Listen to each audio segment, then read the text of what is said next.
Gentlemen and ladies, you're welcome to the podcast, the Durumi Super League 5.2 podcast, where we are already in week 4, and the next couple of days will be in week 5. That is the final week of the tournament. But I have two gentlemen here. One is boasting that he has the best team, and the other is the defending champion. But I start from the best team on paper. Social Lions, and I have with me the team manager of Social Lions, Mr. Williams Omotayo, aka Mr. Palliative, and aka Lion himself, and also he doubles as the team manager of Social Lions Football Club, one of the teams that is involved in the Durumi Super League. The team with him is that this team has been the most consistent team of the tournament, even though the consistency is taking them nowhere. They are third on the table. They've got 5 points in 4 weeks, and also they have just been able to. They keep doing one thing over and over: win the first match, lose the second match, and draw the last two. So, Lion himself, you're here. I forgot to add that you're also the co-director of Goshwood FC. One of the teams that is saddled with the responsibility of taking players abroad. He just took some players abroad beginning of this year, and also in the process of taking some players to Europe. Welcome to the show. Thank you very much. So now we're going to local now. We're not talking about international football. We're talking about local football, grassroots soccer. Your team, Social Lions, 5 points in 5 weeks. What is the problem? Yeah, okay. My name is Williams. I'm very happy to be here. Thank you for having me and giving me this opportunity to come and Sure. see my own side of the story. Because a lot of is going on this podcast. Every team owner needs to come on the air and tell you your own side of the story. Okay, so quick one. Yeah, I think we'll be consistent with the 5 points. But as at this point, I don't think 5 points is going to take us anywhere. Yeah. That's the truth. We need to do more. 5 points, day 1, day 2, and we'll be consistent about it.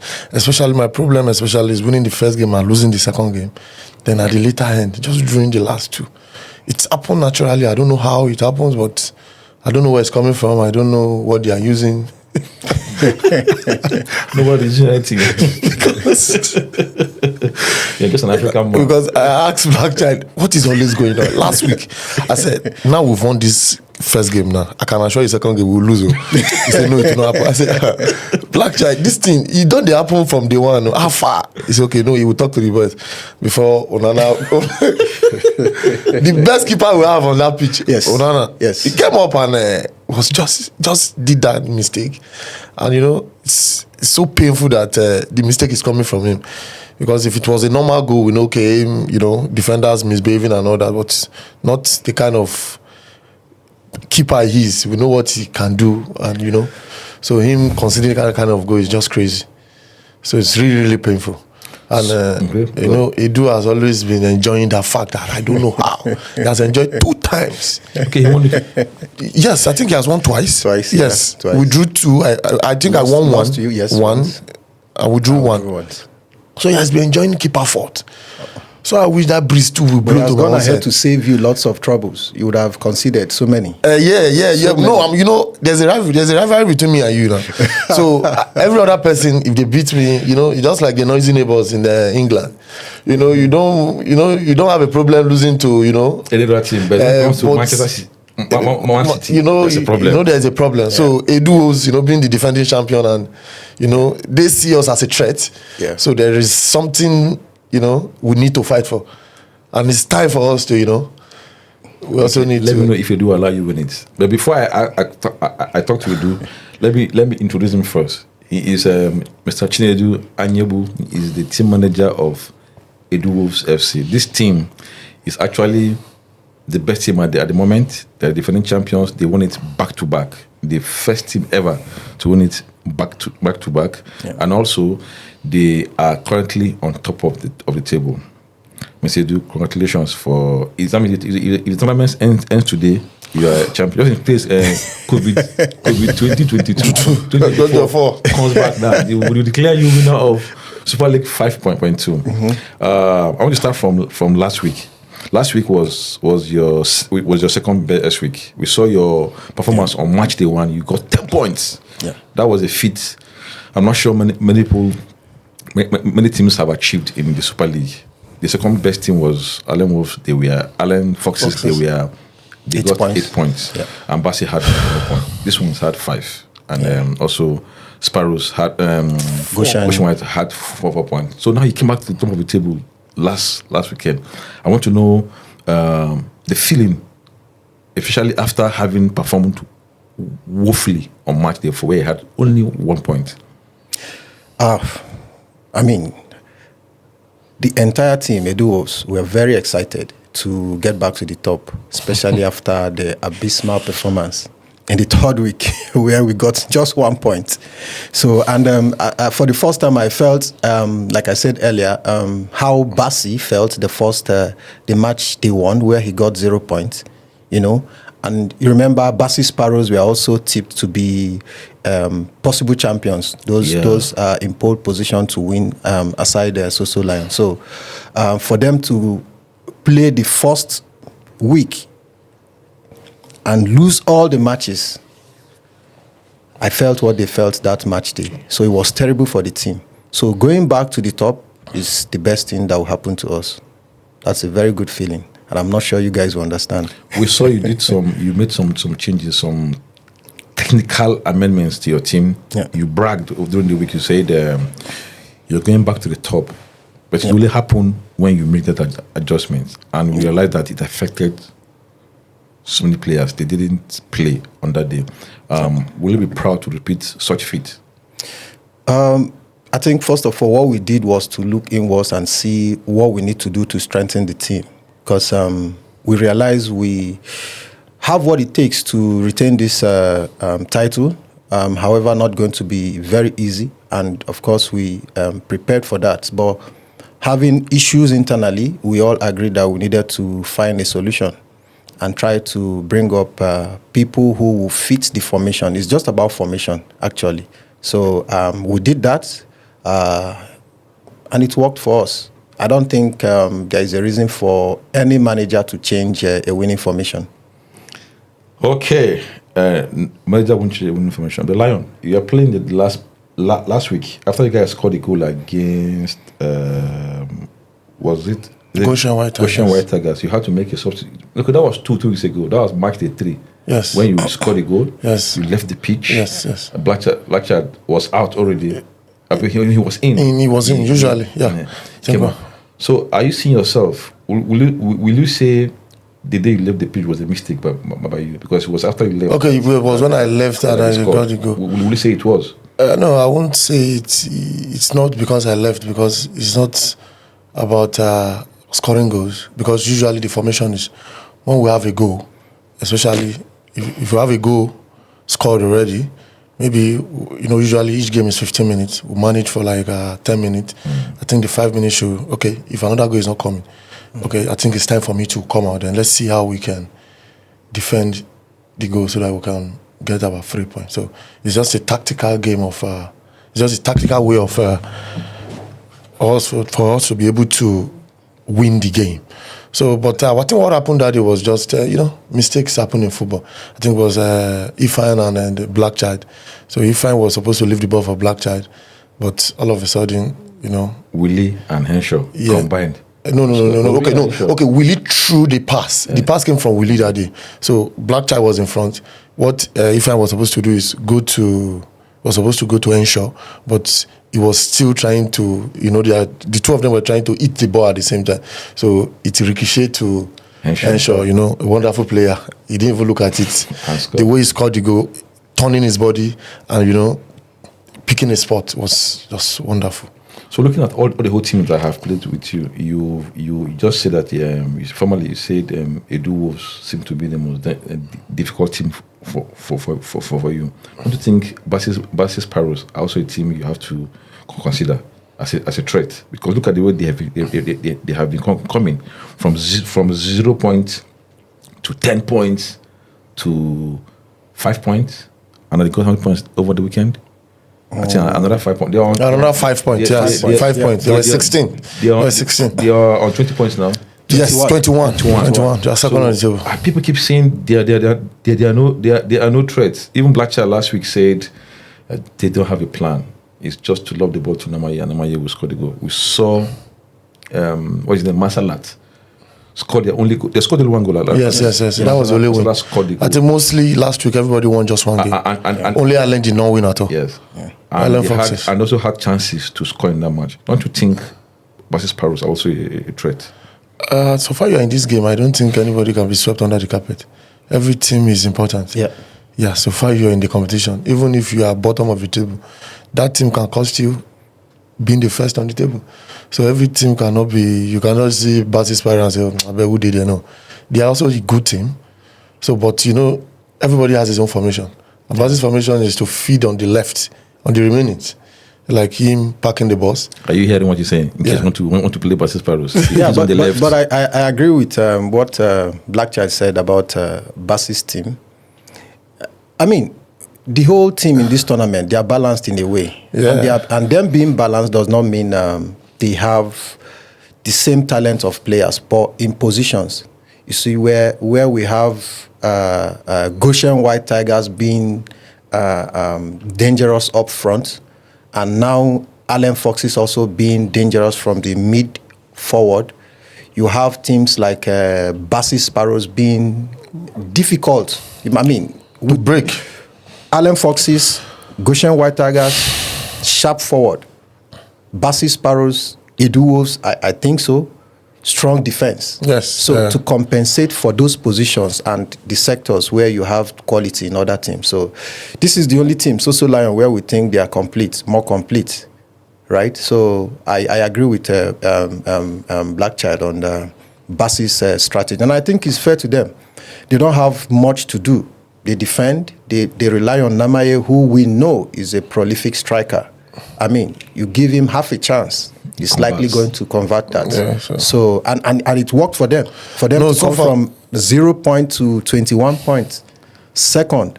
There was a goal Namaye scored against you 2 weeks ago. The one he messed up with the defense, like from the middle of the field. He picked up the ball around the defenders, rounded them up, and went to score. I know you have seen that goal again. I refuse to watch it because it's terrible. It's painful. You have not seen it. Aside when it happened, I don't want to see it again. I mean, we need to move forward, right? So we don't want to go looking at videos that will hurt you. And you can see that the defense, I mean, that's the only week we've had that error. Yeah, that was the one. You had 1 point. Yes, so we don't need to look backwards, man. We know what Namaye can bring, so it's just to wait for him and the rest of the other team as well. Okay, so do you share the same? Lion does say that every team looks balanced, that he's not scared of. He's saying no. It's normal for you to. It's normal for you to respect other teams. Other teams. But there should be a team you are scared of. You feel if you don't like. I love the fact that you consider that Edu Wolves. No. Just like my plan for next week is once I get Edu Wolves down, I don't have a problem with it. But if you feel that the most dangerous team for No, for me, yes. Even we know within ourselves. Like Abdul will always say, okay, I think he said on the comment section that he was saying Abdul or Habib. Sorry, Habib. I usually call him Habib. Habib. Yes. So he was saying, okay, since he's seen Soso Lions under them, that means they still look for them. Okay, so which of the teams do you think you are most scared of?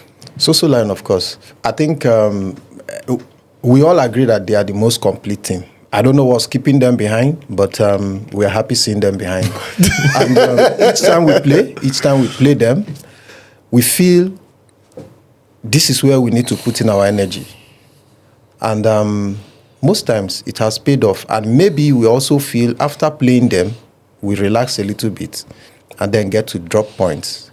I think we spend too much energy playing them. But I think that's what's needed because they are the biggest threat for us. Have you ever played them in your back-to-back? Did they play? Were they the ones you played? No. That was. And we're happy. Have you played your back-to-back? No, we've not. I've played my back-to-back, but not with Edu. I think I had my own was with Allen Foxes, which we had a goal. And Ensure. That was the game I came out bringing in I think was it Godia? I said, Do you remember? Yes. And Deji did not start the game, so Deji came in. So that was when the ricochet and the rest happened. You mentioned Goshen White Tigers in your analysis. You said they are strong up front. yes. Are you taking off their middle? There is Dogo in the middle. There is also Mike in the middle, and Andy navigates from the midfield to the attack. You think the midfield is limping? I'm not scared of the midfield, but it's the attack part of it. So to Toby and There's a connection Alfred. to Toby. I think Alfred is there. Mike. And you just called Andy. So Mike is a very good. We all know what Mike brings to the game, but Mike alone in the midfield cannot create that threat. But there's Dogo in the midfield as well. Yes, I mean Dogo is not informed this tournament. We all know what Dogo can do if he's yes. So at the moment we all know he can't. He doesn't pose much threats to the team. So you just the attack you have problems with. It's the attack. But then we also realize that I should leave it there. I should leave it there for now. Okay, I want to talk about one of the most controversial part of the tournament now of officiating. It wasn't really good last. It wasn't good. There were controversies about a penalty not awarded, a penalty awarded. I know you benefited from that decision. No, because I was a pioneer. It didn't happen to you directly. Edu was complaining. I wasn't around. I learned that hell almost fell at the review. So what do you have to say about the officiating so far? Last time Bassi gave them 85%. The referees, from his point of view. If I get to Edu, I want to feel your pulse on this. How do you rate them, and where do you think they need to improve? First of all, where have they done right? I think generally they have tried, because I think one is a yellow card person, the other one is not a card person. So and definitely they complement each other. How to warn him? They say, my guy, the flash card. Yeah, he has to. Because if you are waiting for CJ to bring money to FIFA, FIFA will not make one error. And again, we attach so much importance to the fair play team. Yeah. There are some incidents that are supposed to be booked. It's natural. Let it go. No, CJ is not a kind of person like that. There was an incident that happened that I demanded a yellow card. When I did it, I said CJ no will give me, and actually he didn't give me. So later I said CJ have a yellow card, because it was a run against Mike, and Mike was like, wait happened, no yellow card. I said there, CJ is not a yellow card person. If it was Chukwuemeka, trust me. But are you sure he saw it? No, he saw it. He blew. So okay. So there's no two ways about it. For him to have blown a foul, definitely a card should be coming in as well. So the officiating so far, what do you think? For me personally, I'm enjoying whatever is going on. Because for now, now, not getting to you yet. You haven't had any bad day as part of officiating. No, it's not that I'm not having a bad day, but you don't expect them to be 100%. What makes a bad day is that a big decision does not go your way. Right, big decisions. This is what makes football. This is what makes a referee. Sure. Big decisions, to be right on big decisions. You haven't had any. No, I think I've not had. I've not had matches. I've been very, very careful. That he's actually he was favoured in one of them. So I mean, so the one against Soso Lions week, the second week, you were not around. Okay, we were a goal ahead. We were a goal ahead. Yeah, second week. Yes. And they scored. We conceded, and we felt it was a foul. There was a push. My player, the guy who headed, initially pushed. Also, my player wasn't able to, get a nod of the ball, so it entered the net. We protested. At the end of the day, the ref gave it as a goal, so it was in his favor. So just 2 minutes after that, just a minute after that, we scored against them, taking back our lead. And that goal was cancelled, still against him. Okay, from my understanding, you have been the one that has been on the bad end of refereeing in 5.2, according to you, your claim. So maybe this is the time you tell the whole world how badly hit you have been. Now, first of all, what do you rate the referees percentage wise? I'll still go with 85. 85. Yeah. So before your percentage, tell us the episodes I want to talk about two aspects of the officiating. One is element of bias. Do I think the refs are biased towards the team? No. But there are big moments that didn't go my way, and I felt it should have. And to me, those moments cost us each 3 points. So I should have had 6 points by my calculation. So I feel where I have issues with officiating is big decisions. How to, handle events that will cost the team. I feel if we've had rules that should be followed, we should follow it to the letter. I mean, you don't invent inside the game and try to walk around it. When you do that and it goes against me, I will find that, of course, I think it's normal for when something foreign is introduced because there's a lacuna. Nobody, especially when it's going against your team, nobody will take it lightly. So it has happened twice now. But what happened on the last game? Yeah, which I saw, and I was the one I was the one spearheading it. Mm-hmm. The handball that he said it happened. Mm-hmm. I will still say it. For me, it's not an handball. Because the player was... That's not my point of argument. Okay. If the ref gave a penalty right on the spot, and there is a consultation,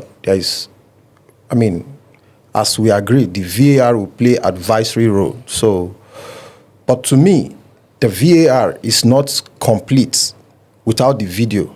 And we've all made those big calls, those changes, all the changes from the ref. The ref says this is a penalty, and for some reason he's called and he changes his decision. There has always been videos supporting that decision. Sure. This is the first time we had the ref go meet other officials by the side. The intention was to cover it, from what I understand, but there is no video. What's your decision on the field? You let it go. It's a penalty. It could be in my advantage. It could be against me. When you go back to the books, you will still see that, okay, we can't use, VAR cannot advise the ref because it's not complete. We don't have complete information, which is the video. So I felt giving it or not giving it is not my problem, but changing that decision without the video, it's my problem. And it's similar to the first one. That's just what But that's the part we need to look into. But what I think is, we need to first, what is VAR? The VAR actually means video assistant referee. In the words, okay. The words of it says video assistant referee. But when we are making these rules, we just imagine that the VAR should also mean people standing. That was the thought in my head when I was crafting this rule.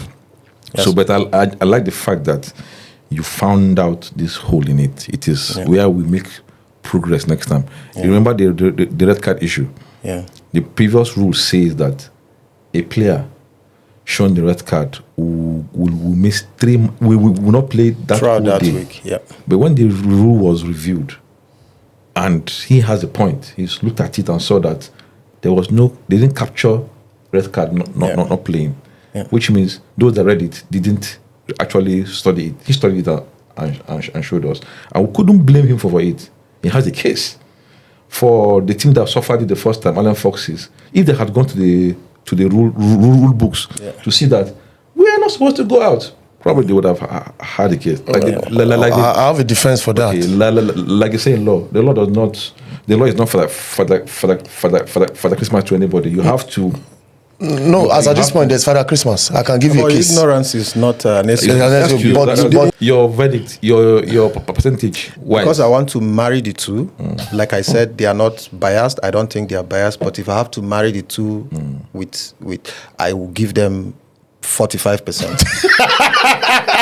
Yeah, that is below.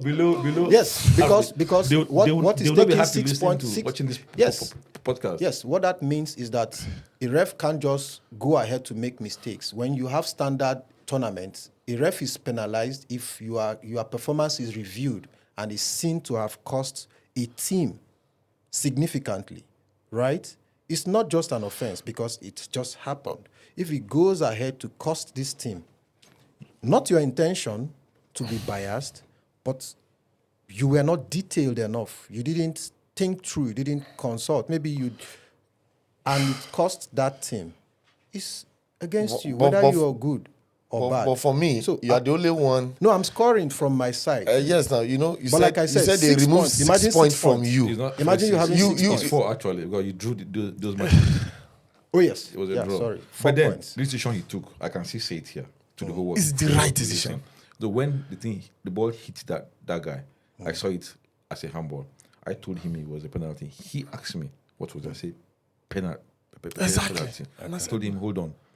Went to go and check the VAR. He now followed me. I was checking to see. And the guy said he didn't capture it because my battery had already gone down, so we couldn't show on my own. Yeah. And the guy was talking. Because the guy was Alan Fox's. His brother is Alan Fox's. That's okay. I showed him. I said, my friend, don't say anything. Of course, he will say it wasn't a penalty. Yeah. Sigi now came and said that was ball to hand.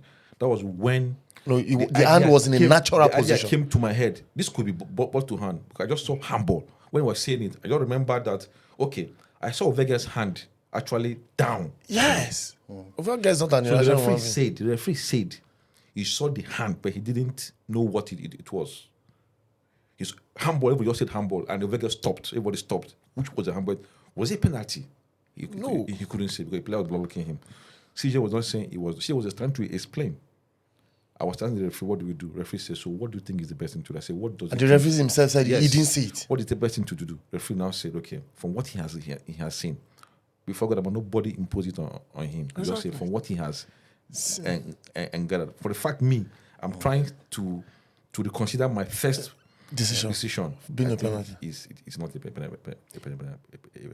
Yes. But I get your that's point. Not my, that's but not I get your my, point of saying since we use the VAR, we should have insisted on using the VAR. So, but if there is no VAR, the fact that he has gone to you guys to discuss without a video and came back to change his decision without a video evidence, that's my problem. Okay, I get your problem. This is something we need to, life is about progression, and the Super League has always improved on whatever they've done before.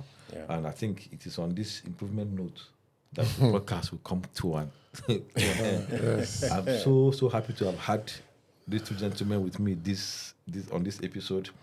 I have the self-acclaimed best team that says they say my team is Pikino no book. But go and write it. So your team now get go writing, but no book. So that's the challenge. This team does not have any hand. They don't even get idea of, but they know where to. Watching their team, you not like the way they play. Yes, right? But they have answers to every question. They turn out results. And sometimes it's not about the handwriting. The mark, teacher gives marks. Before we end it now, March the 5th, the final day of the tournament. I don't know if one of you will be here to tell me whether tell anyone of you congratulations. Yeah, I think he will be the one to congratulate me by next week. Yeah, I would happily do that if that turns out to be the case. Because on his own, he has tried now twice. We've not even gotten. We've not had a chance. So, but have you ever come second? Yes, I have. I think the one you scored. Yes, six. Yes. 6 goals in 2 matches, and that was all. That was when you were still. I mean, it's too old to repeat that. No. But what has been happening? I think last week I had an empty net. But I deliberately gave it to Konabri. Why? Because I'm now playing as a team, but not as an individual. Yeah. All right. From that team story, my team here ends the podcast today. Gentlemen, thank you so much for being part of this podcast. We'll come back here again after week 5 to tell you guys who finally won the title. So Lions, I can assure you. Thank you very much.